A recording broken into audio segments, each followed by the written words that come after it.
सुप्रभात सभी छात्र छात्राएं, अभिभावकगण और संस्था परिवार से जुड़े हुए मेरे अजीज मित्रों।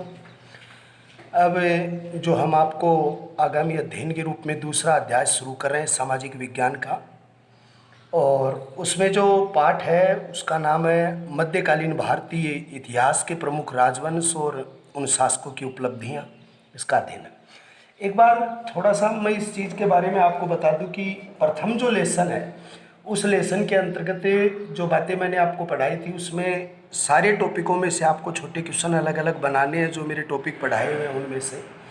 और उसके बाद में जो प्रश्न आपको दिए हुए हैं, जो लघुत्तरात्मक प्रश्न जो दिए हुए हैं, निबंधात्मक प्रश्न जो दिए हुए हैं, तो लघुत्तरात्मक प्रश्न के अंतर्गत जैसे समुद्रगुप्त की सांस्कृतिक योगदान दिया हुआ है, तो समुद्रगुप्त में जैसे उसकी प्रयाग प्रशस्ति के बारे में लिखा, वो भारत का नेपोलियन था उसके बारे में लिखा, उसकी तुलना प्रथव और राघव से की जाती है उससे लिखा, नारद और तंबुरक से की जाती है, आर्यावर्त की विजय है यह। लेकिन अगर ये पूछा जाए कि समुद्रगुप्त की उपलब्धियां लिखिए, तब तो उसकी राजनीतिक क्षेत्र में उसकी विजय भी आएंगी, साहित्य के क्षेत्र में भी उसकी आएंगी, उपाधियां वगैरह भी उसकी आएंगी, सब आएंगी। लेकिन अगर आपको सांस्कृतिक क्षेत्र के बारे में पूछा जाता है तो उसमें उसकी कला, जैसे आपने ये लिखा कि भाई प्रयाग प्रशस्ति के बारे में आपने लिखा, आपने संगीत के क्षेत्र में उपलब्धियां लिखी, आपने सिक्कों के क्षेत्र में उपलब्धियां लिखी, अश्वमेध यज्ञ के बारे में लिखा, ये उसकी सांस्कृतिक उपलब्धियों के बारे में आएंगी। एक प्रश्न आता है कि जैसे अशोक धम्म के बारे में लिखना है, तो जैसे मैंने आपको नोट्सों में बताया था कि दया है, दान है, माता पिता की सेवा है, गुरुजनों का आदर है, बुराइयों से बचना है, वो जो टॉपिक मैंने करवाया वो धम्म की अवधारणा में जो 4 बिंदु मैंने पढ़ाए थे, उन चारों बिंदुओं को उसी तय पे लिखोगे तो ये उसकी धम्म की पूर्ण रूप से विशेषता हो जाएगी। अब अगर आपको किसी वंश के बारे में पूछे, जैसे राष्ट्रकूट की उपलब्धियां लिखिए, वर्धन वंश की उपलब्धियां लिखिए, पल्लव वंश की लिखिए, चोल वंश की लिखिए, तो उसमें जो नियमित रूप से आपको जो प्रशासकों के बारे में बताया गया है उनको नियमित रूप से आप लिख देंगे, ये लघुत्तरात्मक प्रश्न होंगे। लेकिन कई बार आपको, जैसे मैं एक उदाहरण दूं, जैसे कनिष्क का योगदान दिया हुआ है आपकी बुक में, तो कनिष्क की ही उपलब्धियां लिखिए। अगर आपको यहाँ समुद्रगुप्त के बारे में पूछा जाए तो समुद्रगुप्त की ही उपलब्धियां लिखिए। अगर यहाँ पर महाजनपदों में पूछा जाए तो महाजनपदों में कौन सा विवरण पूछना चाहता है उसी का उल्लेख आप कीजिए। बाकी नुटाइप हैं वो कभी भी, जो आपके 13 नुटाइप जो आते हैं उसमें किसी महाजनपद की राजधानी पूछ ले, अशोक का कोई अभिलेख पूछ ले, उसकी कोई धर्म यात्रा पूछ ले, धम्म का अर्थ पूछ ले, समुद्रगुप्त का पूछ ले, तो उसी तरीके से आपको करना है। लेकिन अगर निबंधात्मक प्रश्न आता है तो उसमें जिस राजवंश के बारे में आता है, जैसा आपको पढ़ाया गया नोट्स में, उसको आप उसी तय में आप उसको लिखेंगे। तो इस प्रकार से आपको ये होमवर्क करना है, प्रयास करना है आपको खुद को। जहाँ दिक्कत आएगी या जहाँ पर आपको इसमें कोई परेशानी महसूस होगी तो उसके अंतर्गत कोई तरीके से आपको घबराना नहीं है, हम आपको पूरी तरह तैयार करवा देंगे। अब हमारा दूसरा लेसन जो शुरू होता है और उस लेसन का नाम है मध्यकालीन भारत का इतिहास या संघर्षकालीन भारत। तो एक मध्यकाल शब्द होता है। देखो मध्यकाल कहाँ से कहाँ तक इसमें विवरण आपको दिया हुआ मिलेगा, 1206 से लेकर 1757, क्योंकि 1757 के अंतर्गत प्लासी का युद्ध हुआ था और 1206 ईस्वी में जो मोहम्मद गोरी था, उस मोहम्मद गोरी के पतन के बाद यहाँ पर गुलाम वंश की स्थापना हुई थी। कुतुबुद्दीन ऐबक गुलाम वंश का राजा बना था। ये 1206 सल्तनत कालीन राजवंश की स्थापना थी, इससे लेकर यहाँ तक आता है। लेकिन आप आगे बढ़ेंगे तो इसके अंतर्गत 1526 में मुगल वंश की स्थापना भी हुई थी, वो भी उसके अंतर्गत शामिल किया गया। तो सबसे पहले हमें आपको इसके बारे में हम आपको पढ़ाएंगे तो आपको पूरी डिटेल बताने का मैं पूरा प्रयास करूँगा। देखो भारत में पहला अरब आक्रमण जो हुआ था, वो पहला अरब आक्रमण महमूद बिन कासिम ने किया था। तो पहली लाइन देखिए, भारत में पहला अरब आक्रमण हुआ महमूद बिन कासिम के द्वारा किया गया था। और महमूद बिन कासिम के द्वारा जब इसका पहला आक्रमण किया गया वो 712 ईस्वी के अंतर्गत किया गया। तो भारत में पहला अरबी आक्रमण हुआ 712 ईस्वी में, करने वाला महमूद कासिम था। और कहा जाता है कि यहाँ पर जो ये आक्रमण किया गया था 712 ईस्वी के अंतर्गत किया गया था, उस समय ये आक्रमण कहाँ हुआ था?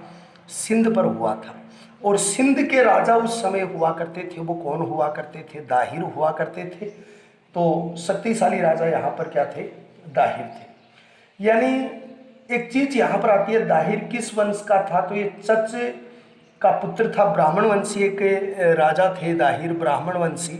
और ब्राह्मण वंशी राजा थे चच, उसके उत्तराधिकारी जो थे वो ब्राह्मण वंशी उत्तराधिकारी थे चच। उसके उत्तराधिकारी मोहम्मद बिन कासिम दाहिर थे, जो उस समय भारत के क्या थे? राजा थे। जिस समय अरबों के आक्रमण हुए उस समय ईरान के सूबेदार कौन थे?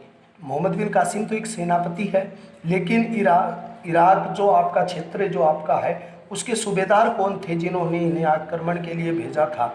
तो सूबेदार उस समय हुआ करते थे जिसका नाम था एजाज मोहम्मद। जो सूबेदार थे वो वहाँ के सूबेदार थे। कहा जाता है कि जब दाहिर पर आक्रमण किया था मोहम्मद बिन कासिम ने, तो दाहिर नाम के राजा की रानी का नाम था लाड रानी, और इसके दो पुत्रियां थी, एक का नाम था सूर्य देवी और एक का नाम था प्रमल देवी। ये दो इसकी क्या थी? पुत्री थी दाहिर की। अगर बच्चों ये चीज़ आपको पढ़नी हो, डिटेल से आपको पढ़नी हो, तो कक्षा 12 की जो हिस्ट्री है उसका दूसरा लेसन है, उसमें इसकी कहानी दी हुई है। अब दाहिर नाम की जो लाड रानी थी, ये तो यहाँ पर यानी दाहिर की जब मृत्यु हो गई थी तो उसके ऊपर सती हो गई थी। लेकिन सूर्य देवी परमल देवी को बंदी बनाकर ले गया था कौन? मोहम्मद बिन कासिम ले गया था, और फिर वहाँ ले जाकर इनको प्रस्तुत किया गया था। तो ऐसा जिक्र भी इसके इतिहास के उल्लेख में आता है। तो पहला आक्रमण जो किया है वो मोहम्मद बिन कासिम ने किया है। देखो, ऐसा कहा जाता है कि दारा की मृत्यु के बाद उसका पुत्र जयसिंह जो था, उन्होंने रावर के किले पर पुनः अधिकार किया, क्योंकि जिस समय दाहिर के पास जो एक किला था जहाँ पर इन्होंने अधिकार किया था, उस किले का नाम था रावर का किला। इसके पुत्र जयसिंह ने पुनः यहाँ पर अधिकार किया था। लेकिन फिर जो दूसरे आक्रमण जो बड़े तुर्कों के आक्रमण हुए, उसमें पहला जो तुर्क था जिसका नाम था महमूद गजनवी। देखो, महमूद गजनवी ने जब भारत पर आक्रमण किया था तो ये गजनी साम्राज्य का हिस्सा था। यानी मोहम्मद गजनवी का संबंध किससे था? गजनी से था। गजनी क्षेत्र इनका शक्तिशाली क्षेत्र था उस समय। और कहा जाता है कि जो ये महमूद गजनवी था, इसने भारत के ऊपर 17 आक्रमण किए थे। भारत जैसी प्रधान भूमि के ऊपर इन्होंने 17 आक्रमण किए थे। और जब 27 वर्ष की अवस्था के अंतर्गत ये 997 ईस्वी के अंतर्गत गजनी की सत्ता पर बैठा था मोहम्मद गजनवी। 997 ईस्वी में राजा बना और गजनी का राजा बना, और इन्होंने भारत के ऊपर कुल 17 आक्रमण किए थे। 17 बार इन्होंने आक्रमण किए। इन्होंने भारत पर पहला आक्रमण 1001 ईस्वी के ऊपर किया था, और उस समय यहाँ के शाही राजा जयपाल जो थे वो यहाँ के राजा थे। तो भारत पर पहला आक्रमण किया था 1001 ईस्वी में किया था, और यहाँ के शाही राजा जो थे वो कौन थे? जयपाल थे। उस पर इन्होंने विजय प्राप्त की थी। 1025 ईस्वी के अंतर्गत इसने अपना आक्रमण किया था 16वां, जो सोमनाथ के मंदिर पर किया था। 1027 में इन्होंने अंतिम आक्रमण किया था, वो जाते जाते सिंध प्रदेश के जाटों पर इसने आक्रमण किया था। तो इस तरीके से कई आक्रमण किए। लेकिन कल मैंने एक चीज़ पढ़ाई थी कि गुर्जर प्रतिहार वंश में 1018 ईस्वी के अंतर्गत गुर्जर प्रतिहार वंश के शासक यशपाल थे, और यशपाल के साथ भी इस मोहम्मद गजनवी ने संघर्ष किया था। 1018 ईस्वी के अंतर्गत इस मोहम्मद गजनवी ने यहाँ पर उनके साथ जो युद्ध किया था। तो इस तरीके से मोहम्मद गजनवी ने यहाँ पर अपना जो था वो संपूर्ण रूप से अधिकार किया। मोहम्मद गजनवी के बाद में दूसरे व्यक्ति यहाँ पर आए थे जिसका नाम था मोहम्मद गोरी। ये जो मोहम्मद गोरी थे, इसने भारत के ऊपर आक्रमण किया। पहला आक्रमण इसने 1175 ईस्वी में किया था, और पहला आक्रमण इन्होंने किया था कामरपंथी जो एक जाति थी, उस कामरपंथी जाति पर इन्होंने अपना पहला आक्रमण किया था। किसने किया था? मोहम्मद गोरी ने किया था। मोहम्मद गोरी की भारत में पहली हार 1178 ईस्वी में हुई थी, और 1178 ईस्वी में हुई थी वो कौन सी? अहिलवाड़ का युद्ध, या इसको आप दूसरा नाम देते हो आबू का युद्ध। और आबू का युद्ध किस किस के बीच में हुआ था? एक तरफ तो यानी कि इस युद्ध को करने वाले कौन थे? मोहम्मद गोरी थे, और गोरी का सामना किया था किसने, जो मूलराज सेकंड थे या भीम सेकंड थे, इसको भीम सेकंड भी कहा जाता है, Bhim second oblique Mulraj second, और ये छोटे थे। तो इनकी संरक्षिका जो थी वो संरक्षिका थी इसकी माता थी, माता का नाम क्या था, नायिका देवी था।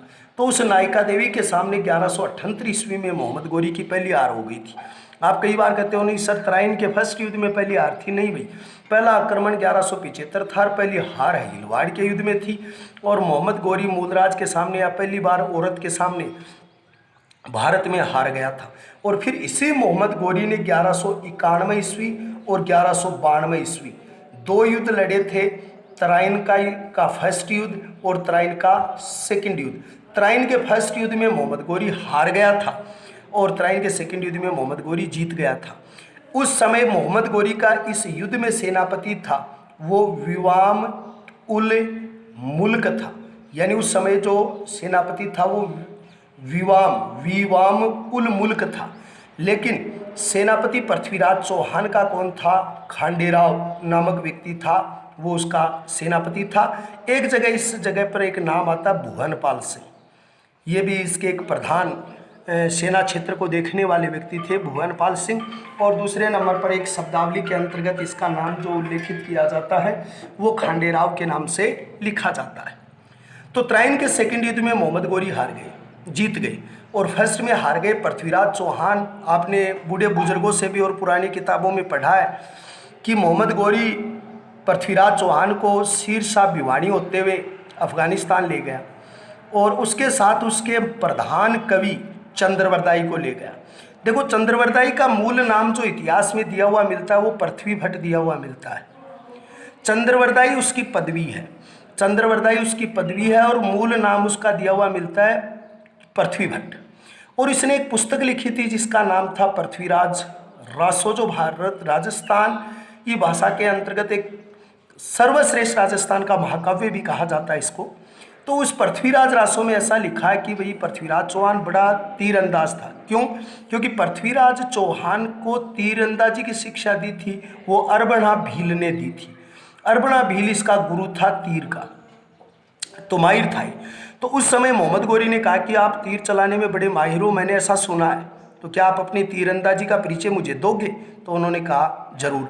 तो पृथ्वीराज चौहान की आंखों पर पट्टी बांध दी और चंद्रवरदाई से कहा कि अब अपने मित्र से कहो कि वो निशाना साधे। तो उस समय एक उक्ति बहुत प्रसिद्ध हो गई थी, 4 बांस 24 गज अष्टंगुल, यानी इसका 2 प्रमाण जो अलग अलग विद्वान जो हैं वो उसको अलग अलग रूप से विवरण करते हैं। 4 बांस आपसे 4 बांस की दूरी में है, एक बांस में कितनी गज है, 24 गज है, और एक गज में कितनी अंगुल है, अष्टंगुल है। आपसे इतनी दूरी के ऊपर बैठे हुए हैं मोहम्मद गोरी, आप तीर चलाओ। ये उक्ति में समझाया किसने? पृथ्वीराज चौहान को समझाया था किसने? चंद्रवरदाई ने। उसने तीर चलाया और मोहम्मद गोरी की मृत्यु हो गई या घायल हो गया। लेकिन इतिहास के दोनों ही प्रमाण है कि यहाँ पर कुछ विद्वान कहते हैं मृत्यु हो गई, नहीं, वो घायल हुआ था, मृत्यु उसकी नहीं हुई थी। फिर पृथ्वीराज चौहान ने पहले हत्या की चंद्रवरदाई की, फिर स्वयं की हत्या करके अपनी जीवन लीला नाम समाप्त कर ली थी। इसके ऊपर एक बहुत बड़ी उक्ति आती है इतिहास के अंतर्गत, ये वही पृथ्वीराज चौहान था जिसका संयोगिता से प्रेम हुआ था और राजा जयचंद ने तराइन के सेकंड युद्ध में अपनी उस अपमान भरी बात का बदला लेने के लिए इसके विरुद्ध सहायता की थी। पृथ्वीराज चौहान के विरुद्ध सहायता की थी मोहम्मद गोरी की, इसलिए उसकी पराजय हो गई थी। तो ये सारी बातें जो आई हैं उसके बाद यहाँ पर पांव जमाए थे मोहम्मद गोरी ने इसको जीतने के बाद। एक विद्वान की एक उक्ति आती है जो यानी इतिहास के अंतर्गत जब एक क्षेत्रीय जीवन होता है वो 18 साल का होता है कि कुकुर 12 सुकुर 13, जन्म जीवन 18 बाकी जीवन भिखारा। दूसरे शब्दों में कहा जाए कि 12 साल तक एक जीवन चरित्र के अंतर्गत आदमी के जीवन की शुरुआत जब 18 साल तक होती है तो क्षेत्रीय जीवन जो होता है वो 18 साल की उम्र तक ही होता है। ये बात एक बहुत बड़ी उक्ति के अंतर्गत प्रसिद्ध हो गई थी। तो इस तरीके से भारत के अंतर्गत आई। ये जो मोहम्मद गोरी था, इस मोहम्मद गोरी का दास था और उस दास का नाम क्या था? कुतुबुद्दीन ऐबक। यानी इस कुतुबुद्दीन ऐबक शब्द का अर्थ होता है जिसका मुखड़ा चंद्रमा के समान हो। यानी जिसका मुखड़ा चंद्रमा के समान हो, जिसकी ख्याति चंद्रमा के समान हो, ये इस शब्द का अर्थ बनता है। और कुतुबुद्दीन ऐबक दास था किसका? मोहम्मद गोरी का। और मोहम्मद गोरी ने क्या किया? 1194 ईस्वी के अंतर्गत एक युद्ध लड़ा, चंद्रावर का युद्ध। और ये चंद्रावर का युद्ध किस किस के बीच में हुआ था? कन्नौज के राजा थे। और कन्नौज के राजा कौन थे? जयचंद थे। तो कन्नौज के राजा जयचंद और दूसरी तरफ से युद्ध हुआ किसके बीच? मोहम्मद गोरी के मध्य हुआ था। और जब कन्नौज के राजा जयचंद और मोहम्मद गोरी के बीच में ये युद्ध हुआ, इस युद्ध को कहा जाता है चंद्रावर का युद्ध। और ये हुआ 1194 ईस्वी में। इसमें जयचंद हार गया था और मोहम्मद गोरी जीता। तो 1194 में अपना उत्तराधिकारी बनाया किसने?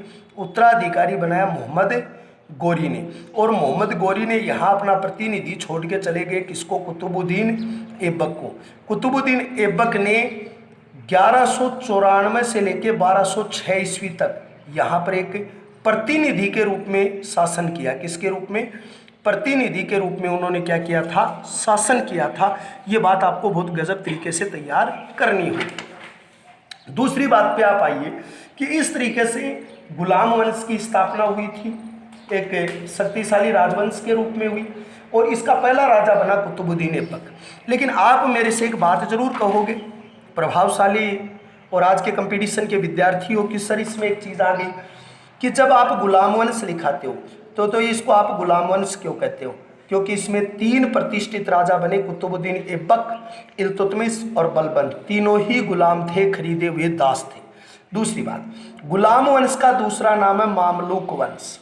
इसको आप मामलुक वंश भी कह सकते हो। इसी का तीसरा नाम है दास वंश, आप इसको कह सकते हो। इसी का चौथा नाम है सल्तनत काल की शुरुआत, आप इसको क्या कह सकते हो? सल्तनत काल की शुरुआत कह सकते हो। ये कई नाम आपकी शब्दावली के साथ जुड़ते हैं। 1206 ईस्वी के अंतर्गत क्या हुआ? मोहम्मद गोरी की मौत हो गई। किसकी मौत हो गई? मोहम्मद गोरी की मृत्यु हो गई। कब हुई ये मृत्यु? 1206 ईस्वी में।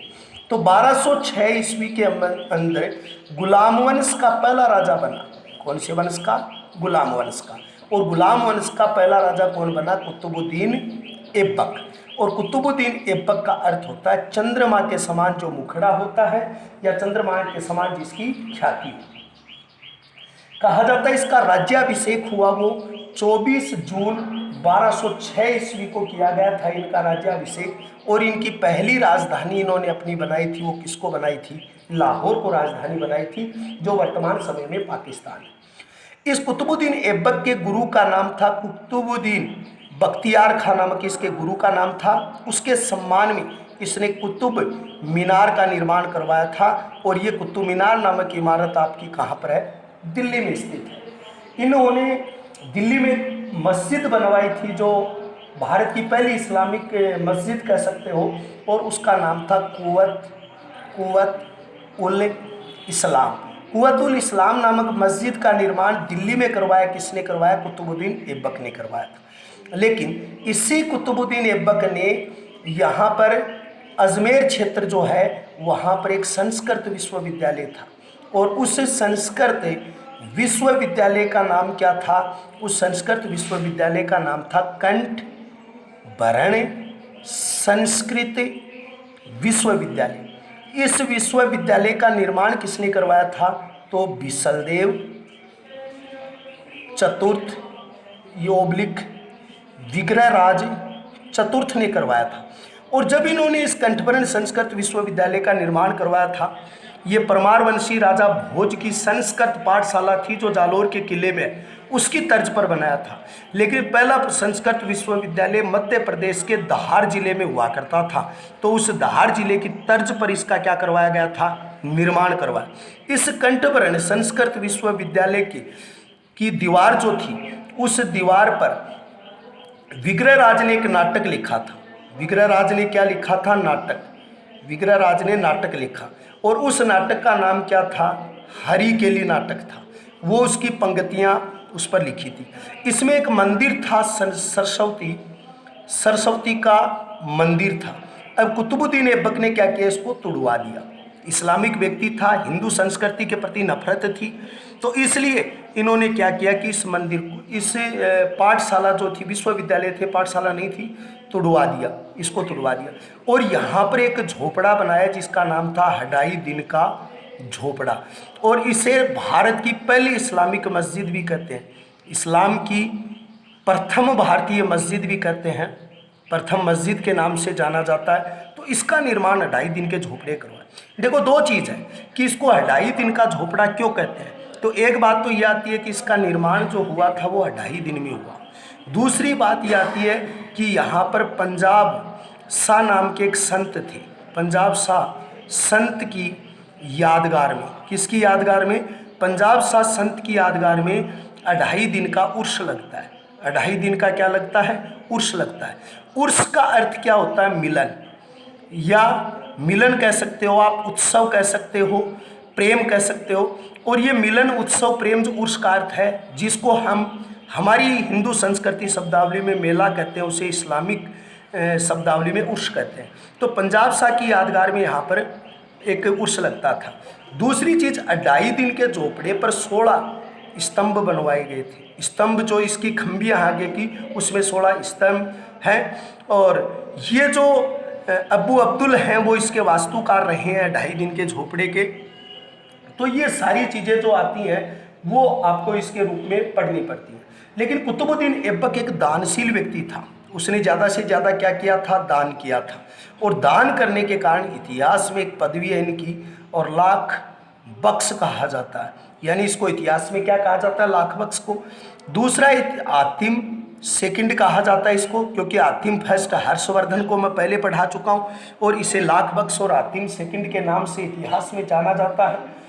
दूसरी बात यहाँ पर एक शब्दावली के रूप में आपकी आती है कि एक नालंदा विश्वविद्यालय था जो आपको कुमार गुप्त ने बनवाया था। मैंने आपको पढ़ाया पूर्ववर्ती समय में इस विश्वविद्यालय के बारे में कि नालंदा विश्वविद्यालय का निर्माण जो करवाया गया था वो करवाया गया था कुमार गुप्त के द्वारा। और इस नालंदा विश्वविद्यालय को भी तुड़वाया गया, और वो किसने तुड़वाया था, बख्तियार खिलजी ने तुड़वाया था, जो ऐबक का सहायक सेनापति था। किसका सहायक सेनापति था, ऐबक। और ऐबक के जो सहायक सेनापति थे जिसका नाम था बख्तियार खिलजी, और उस बख्तियार खिलजी ने इसको तुड़वाया था। इसे तुड़वाने का उन्होंने कार्य किया था। लेकिन ऐबक की मृत्यु चौगान खेलते हुए 1210 ईस्वी में इसकी मृत्यु हो गई थी। कितने ईस्वी में, 1210 ईस्वी में इसकी क्या हो गई, मृत्यु हो गई। और क्या खेलते हुए हो गई थी, चौगान खेलते हुए इसकी मृत्यु हुई। और इसको कहाँ दफनाया गया था, लाहौर में दफनाया गया था। तो गुलाम वंश का संस्थापक था। 6 के अंतर्गत ये राजा शासक बना, कुव्वतुल इस्लाम मस्जिद बनाई, 2.5 दिन का झोपड़ा बनाया उसने। यहाँ पर 2.5 दिन के झोपड़े, पंजाब शाह वाला जिक्र आ गया, लाख बख्श के नाम से आतिम सेकंड था। इसके सहयोगी बख्तियार खां खिलजी ने यानी क्या किया था, उस पर जो कोई नालंदा विश्वविद्यालय को तुड़वा दिया गया था। ये पहले विवरण के रूप में आता आपका, जिसको आप क्या लिखते हैं, कुतुबुद्दीन ऐबक लिखते हैं। दूसरे नंबर की शब्दावली के अंतर्गत आपका जो आता है, और वो दूसरा राजा आता है इल्तुतमिश नाम के राजा थे। ये इल्तुतमिश भी एक खरीदा हुआ दास था, यानी ये जो इल्तुतमिश था ये भी खरीदा हुआ दास था।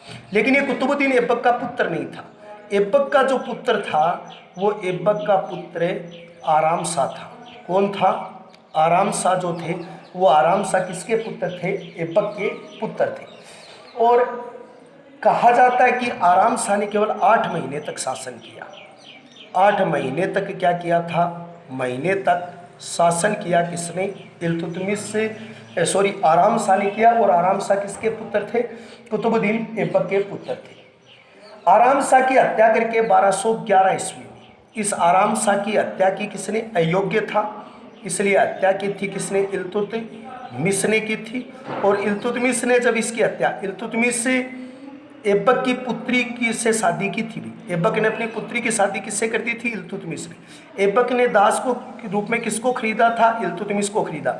ऐबक का दास कौन था, इल्तुतमिश था। ऐबक का पुत्र कौन था, आराम शाह था। आराम शाह ने कितने दिनों तक शासन किया, 8 महीने तक। आराम शाह की हत्या किसने की थी, इल्तुतमिश नाम के जो व्यक्ति थे उसने इसकी क्या कर दी थी, हत्या कर दी थी। इल्तुतमिश इल्बरी कबीले का तुर्क था। यानी इल्तुतमिश कौन से कबीले का था? इल्बरी कबीले का ये क्या था? तुर्क था। यानी एक तुर्क था और कबीला कौन सा इसका? इल्बरी तुर्क था। और ये ऐबक का दामाद भी था और गुलाम भी था।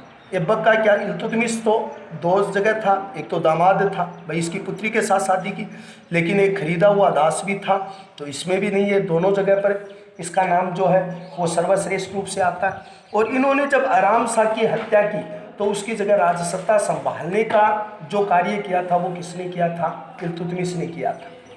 इल्तुतमिश पहला व्यक्ति था जिसने राजधानी लाहौर से दिल्ली ले आया। एक बात तो आपको ये याद रखनी है, क्योंकि कुतुबुद्दीन ऐबक के समय लाहौर राजधानी थी। हाँ, उसने अजमेर में 2.5 दिन का झोपड़ा बनाया, दिल्ली में कुव्वतुल इस्लाम मस्जिद बनवाई, उसके अलावा कुतुब मीनार का निर्माण कार्य शुरू किया। लेकिन इल्तुतमिश ने पहला काम किया, उसने लाहौर से राजधानी को स्थानांतरित किया। और लाहौर से राजधानी कहाँ लेकर आ गया था? दिल्ली लेकर आ गया था। उसने यहाँ पर एक 2 चीज़ें उसने बनवाई थी। उस चीज़ों का नाम है हौज ए सुल्तानी। हौज ए सुल्तानी नाम की एक इमारत बनाई उन्होंने यहाँ पर, और दूसरी देहली कुहना के निकट बनवाया था। इसको एक ऐसे मस्जिद या धार्मिक स्थल का नाम दे सकते हो जहाँ पर उन्होंने इसका नाम करवाया। लेकिन ये दास था।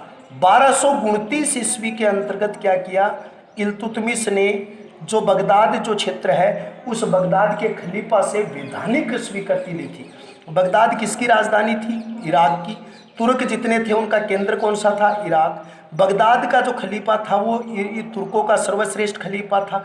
उससे स्वीकृति ली कि मैं दास नहीं हूँ बल्कि मुझे एक सम्राट बनने की योग्यता प्रदान की जाए। तो उसको सम्राट बनने की योग्यता क्या की गई थी? प्रदान की गई। लेकिन इल्तुतमिश ने अपने जीवन में क्या क्या काम किया?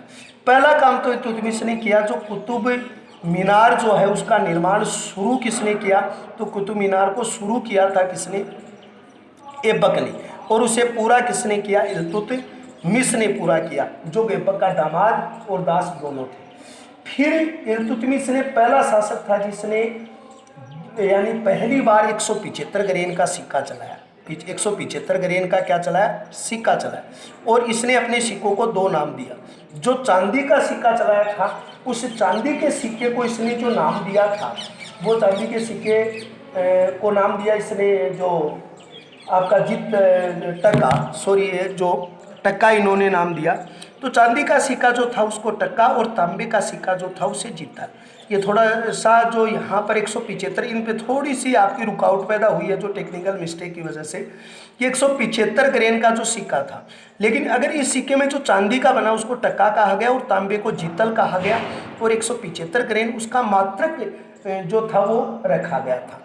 इसने एक गुट बनाया, 40सा गुट, क्योंकि जब इल्तुतमिश जो था उसके सामने एक दिक्कत आ गई थी।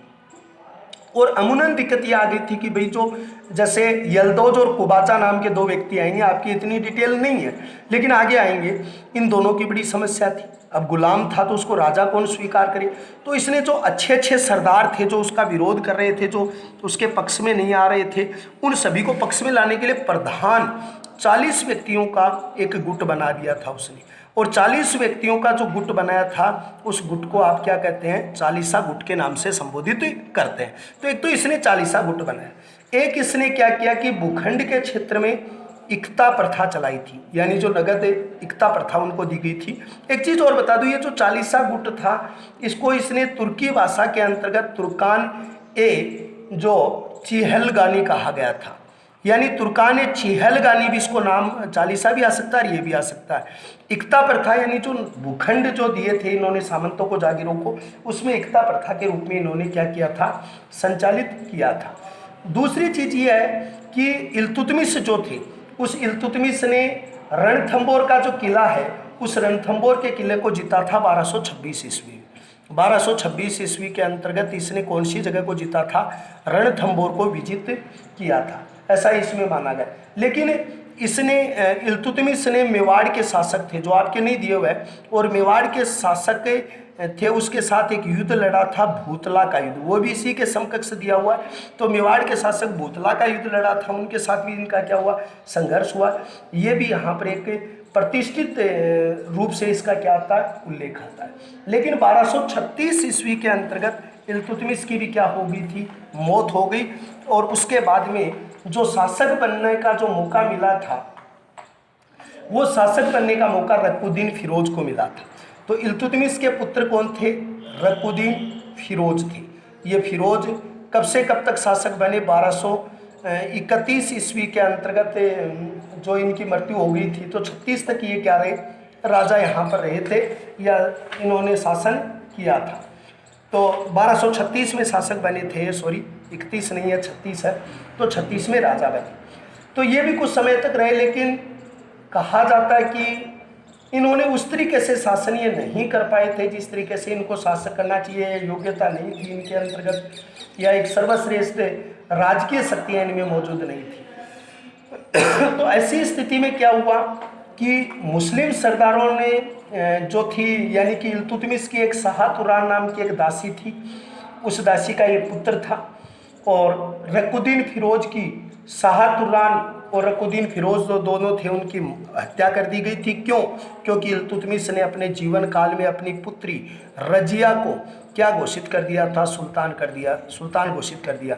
एक बात आपको बहुत अच्छी तरीके से ध्यान रखनी होगी, भारत के इतिहास की पहली इस्लामिक और अंतिम इस्लामिक महिला है जो सुल्तान बनी है, और उसको इतिहास में किसके नाम से जाना जाता है? रजिया के नाम से जाना जाता है, या वो रजिया के नाम से क्या हुई है? प्रतिष्ठित हुई है। कहा जाता है कि जब रजिया सुल्तान बनी, क्योंकि रकुद्दीन फिरोज की तो हत्या कर दी गई, और रकुद्दीन फिरोज शाहतुर्रान के पुत्र थे जो एक दासी थी, इसे दरबारियों ने भी स्वीकार नहीं किया। इल्तुतमिश ने भी अपने जीवन काल में इसे अपना उत्तराधिकारी नहीं घोषित किया था, क्योंकि वो चाहते थे कि रजिया राजा बने। क्यों बने? क्योंकि जब वो ग्वालियर अभियान पर गए थे 1231 ईस्वी में, तो उस समय रजिया ने शासन को बच्चे अच्छे तरीके से ढाला था। इसलिए इल्तुतमिश जानते थे कि एक शासन की जो कैपेबिलिटी होती है वो मेरे पुत्रों में नहीं है, बल्कि पुत्रों की बजाय जो मेरी पुत्री है रजिया सुल्ताना, उसके अंतर्गत है, जो इस्लाम धर्म की पहली और आखिरी शासिका बनी थी। अब क्या किया कि जब रजिया सुल्तान बनी तो सबसे पहले तो जो कट्टरपंथी मुस्लिम थे, या आप ये कह सकते हो कट्टरपंथी सरदार थे, उन्होंने कहा कि इस्लामिक परंपरा के विरुद्ध है, एक महिला इस्लामिक परंपरा के अंतर्गत राजा नहीं बन सकती। रजिया जब राजा बनी तो जी सबसे पहले उसने पर्दा का परित्याग किया। ये एक प्रथा भी है, पर्दा प्रथा, जो बुर्का पहनते हैं, और उसका परित्याग कर दिया उसने।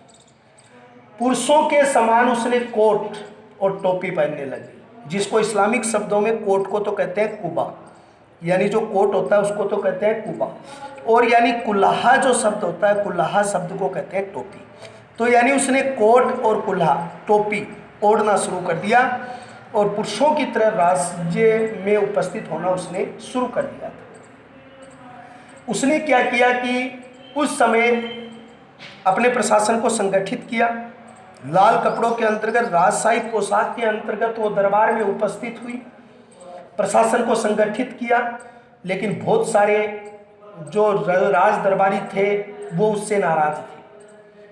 एक कमजोरी उन्होंने कर दी, जो स्त्री के जीवन चरित्र की सबसे बड़ी कमजोरी होती है, कि उसने क्या किया कि अल्तुनिया के शासक थे, और अल्तुनिया क्षेत्र में जो बहुत ही सर्वश्रेष्ठ शासक के रूप में प्रसिद्ध हुए थे, जो रजिया के बहुत प्रेमी थे, याकूत उनका नाम था।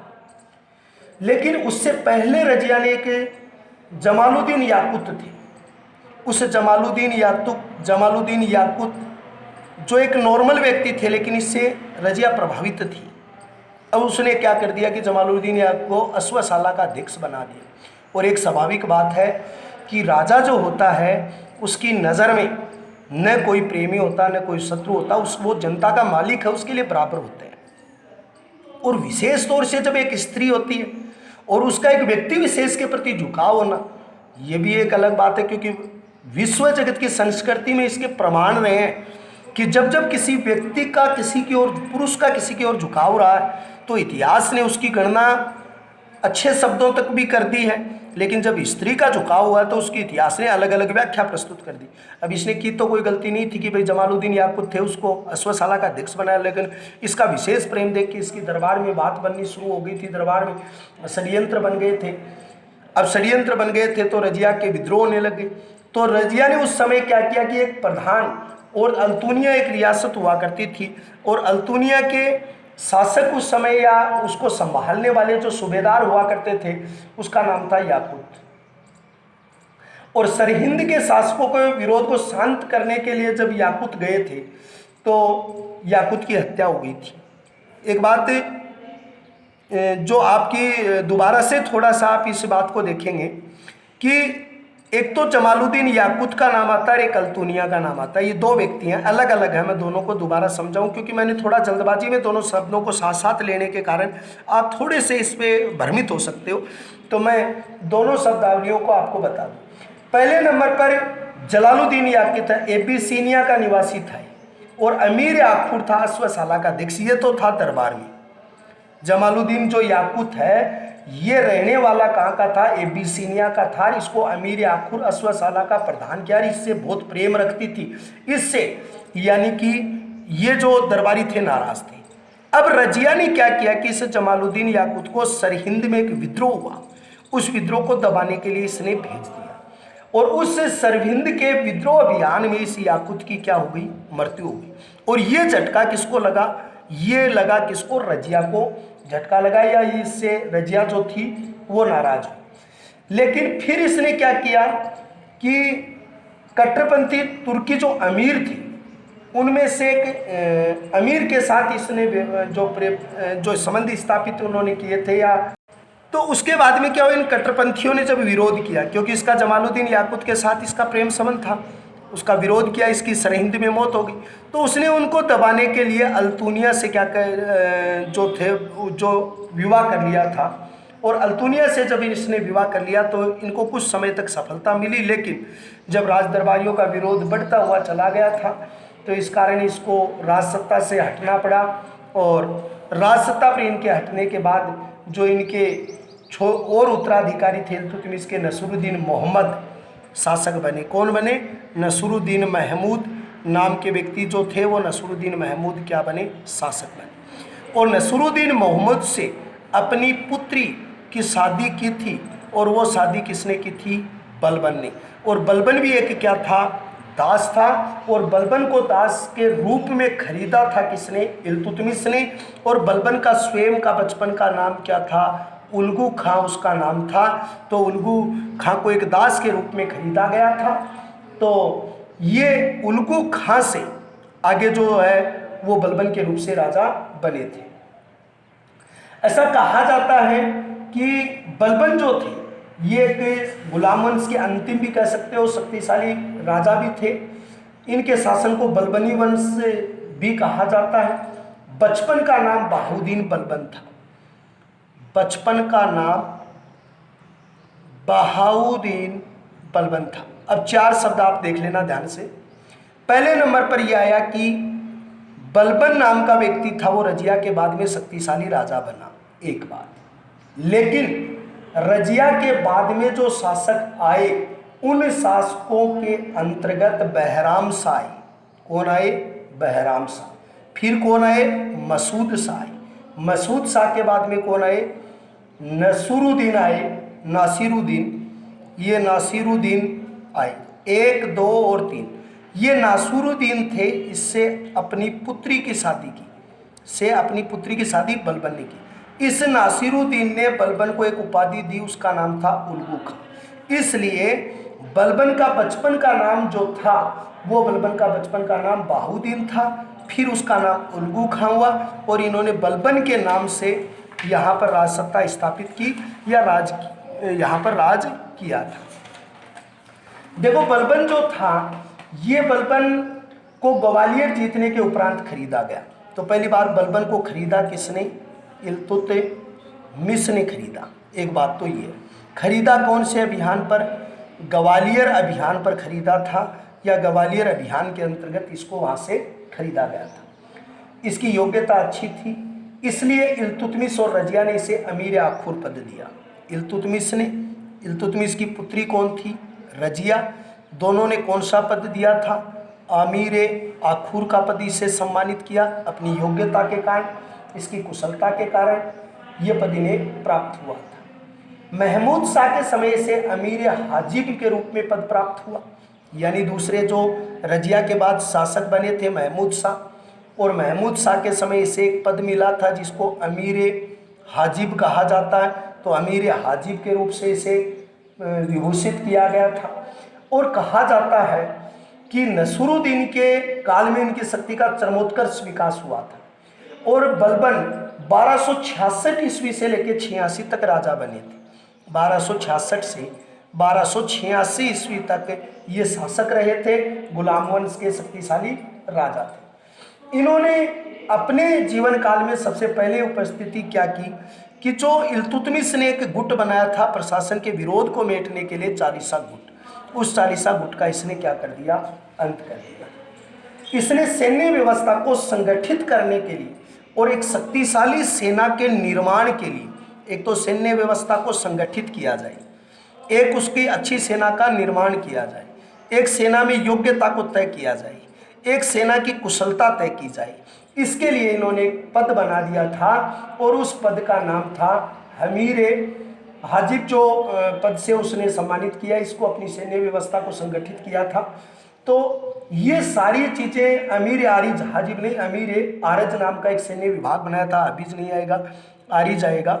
ये आरिज नाम का एक संगठित विभाग बनाया। देखो, इसने लो एवं रक्त की नीति अपनाई, यानी बलबन का एक ही कहना था कि कोई भी राजसत्ता केवल रोब, रुतबे से, भय से, प्रशासनिक नियमावली से चलती है। वो कभी भी किसी साधारण रूप से प्रशासन नहीं चलाया जा सकता। अनुशासन को कायम रखने के लिए और प्रशासनिक व्यवस्था की नियमावली को सुचारू रूप से चलाने के लिए हमें कठोर नियमावली का पालन करना पड़ता है। इसलिए भारतवर्ष का पहला शासक था जिसने लो एवं रक्त की नीति का पालन किया था। जिस प्रकार जर्मनी के एकीकरण के अंतर्गत बिस्मार्क ने और इटली के एकीकरण में मेजीरी ने ऐसी नीतियों का पालन किया था, वही नीति का पालन भारत में करने वाला बलबन था। दूसरी, उसने दो पद्धति लगाई दरबार में, एक सीजता और एक पेबोस। ये दो पद्धति उसने अपनाई थी, एक का नाम है सीजता और दूसरी पद्धति का नाम जो है इसका है पेबोस पद्धति है। ये सीजता पद्धति और पेबोस का अर्थ क्या है ये दोनों को बताता हूँ। यानी सीजता का अर्थ होता है जब राज दरबार में कोई व्यक्ति उपस्थित होगा वो घुटनों के बल झुककर राजा को सलाम करेगा। यानी किसके बल? घुटनों के बल झुककर किसको सलाम करेगा? सुल्तान को सम्मान देगा या उसकी इज्जत करेगा। दूसरी है पेबोस पद्धति, सुल्तान के पांव चूमना, चरण स्पर्श करना, यानी सुल्तान के पांव चूमेंगे, उसका हाथ चूमेंगे और उसके सामने उपस्थित होंगे। इसको पोबास पद्धति के नाम से जाना जाता है। ये बलबन के समय लागू हुई थी। बलबन के समय एक उत्सव शुरू हो गया था भारत में, नेवरोज उत्सव शुरू करवाया था। ये पारसियों का बहुत ही प्रसिद्ध उत्सव हुआ करता था, उस उत्सव को इन्होंने शुरू करवाया। ये कौन सी परंपरा पर आधारित था? फारसी ओब्लिक आप कह सकते हो, ईरानी जो परंपरा है उस ईरानी परंपरा के ऊपर ये चालू था। दूसरी बात, एक बात कहा जाता है बलबन ने अपनी राजसत्ता पर देवीय सिद्धांतों का पालन किया। कौन से सिद्धांतों का? देवीय सिद्धांतों का पालन किया।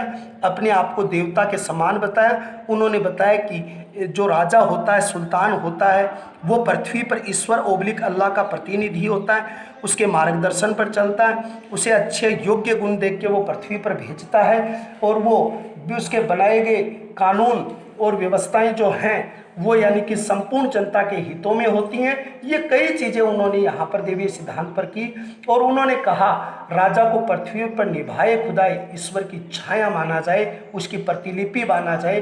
बलबन ने सिक्कों पर खलीफा का नाम खुदवाया और अपने पूरे दरबार के नियम और साज सज्जा ईरानी शैली का प्रयोग किया।